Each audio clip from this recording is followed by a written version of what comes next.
Хангаласском районе Якутии в преддверии паводка проверяют пункты временного размещения. Так, представители прокуратуры района и Роспотребнадзора выехали в Актемский наслег, который ежегодно подвергается риску затопления, и осмотрели пункты временного размещения. Вместе с ними на проверку отправилась и наш корреспондент Виолетта Засимова.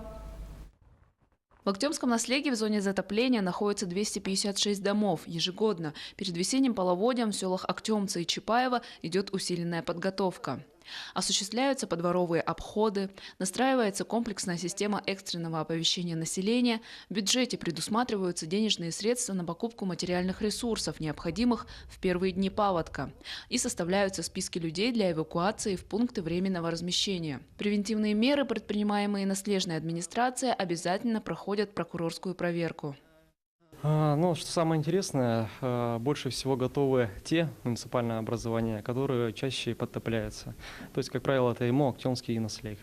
Особое внимание во время прокурорской проверки уделяется организации пунктов временного размещения.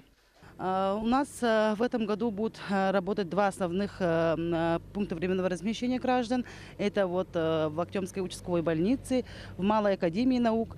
И в этом году еще дополнительно привлекаем Актемский филиал ЕГСХ, там будет размещено 50 человек.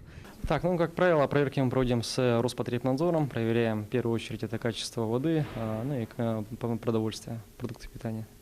Уже более 10 лет Актемская участковая больница в дни паводка принимает эвакуированных людей. 25 койко-мест предусмотрены в терапевтическом отделении, 5 койко-мест в восстановительном. Этот пункт временного размещения граждан с особыми условиями. Там размещаются инвалиды, лежачие больные, проживающие в зоне затопления. И нуждаются именно в заблаговременной эвакуации. В другом ежегодно подтапливаемом селе Улуса, в селе Хоточу первого Жемкунского наслега, нынче пунктом временного размещения станет быстро возводимый дом из сэндвич-панелей, который построили на средства из бюджета наслега специально для размещения людей во время паводка. Ранее для эвакуированных людей организовывали палаточный городок на свежем воздухе.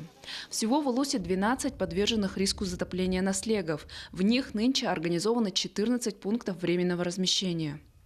Виолетта Засимова, Федор Тарасов, Хангаласский Улус.